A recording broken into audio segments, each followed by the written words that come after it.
Halo bolo, assalamualaikum. Wonge teko rezekine teko. Lho, Ya traktore gung dunak napa iki lho? Traktor, Bos, traktor. timpek awake gering. Awake amoh, Bos, awake amoh.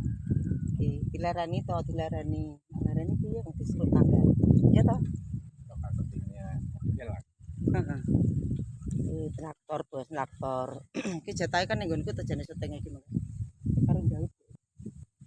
Esuk awan neng omah wis ora krasan. Keluyuran anggolek ising tak sayang. Daud bos. Mubeng-mubeng mitir anggonku goleki. Ora krasa esuk awan nganti wengi. Eman yen nganti liya kang nyayang. Liyang tak sawang mentlok neng ngepang. Ben gak kesel bos libur najane wong tani. Iki balik negot jenenge iki balik negot. Kekanjangan tak rindik saka katuan. Sarwi ngoceh dheweke ngalih penclokan.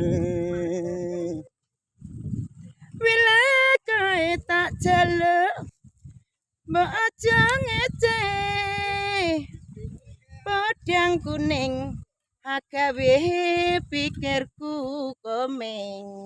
Ayo sarat ireng ayo.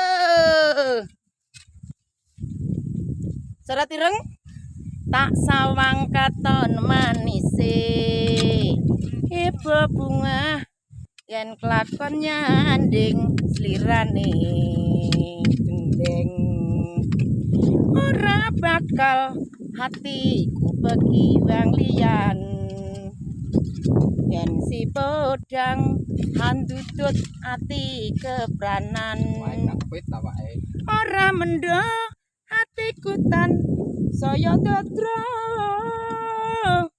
Tak sranani sun pikahku luting benda. Wis ngene ya bolo iki lho. Lumbung pangan, desa lumbung pangane wong sak negara. Iki wis mulai nggih pangan bolo, mulai nggih pangan. Wis ngono ae, salam sejahtera selalu dari petani warga desa Ngadiboyo Rejo Nganjuk Jawa Timur. Ngirim wong traktor. Ha iki lho Mas Parjo.